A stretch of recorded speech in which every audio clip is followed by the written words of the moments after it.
ডাঁটা চচ্চড়ি করার জন্য ডাঁটাটাকে নুন আর হলুদ দিয়ে সিদ্ধ করে রেখেছি। এবার কড়াইতে সর্ষের তেল দিলাম।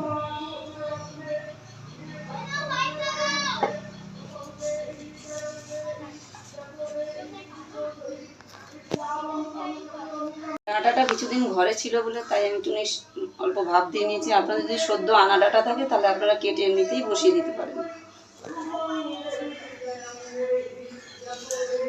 এবার 5 ফোড়ন ফোড়ন দিলাম।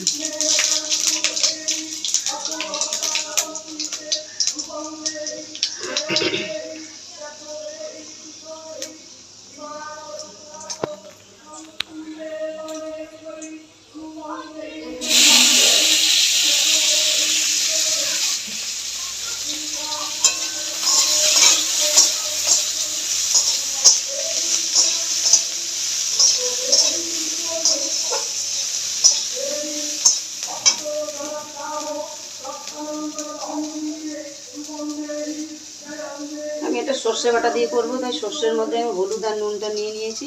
তাই সামান্য একটু একটু নুন আমি ডাঁটার মধ্যে দেবো, নাহলে নুন বেশি হয়ে যাবে।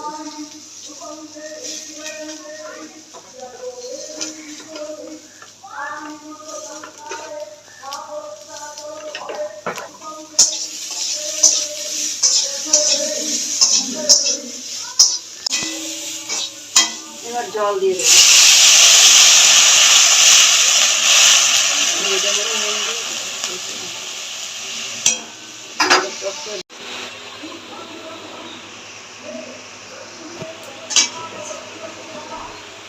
বাটা সর্ষে কাঁচা লঙ্কা বাটাটা দিয়ে দিচ্ছি।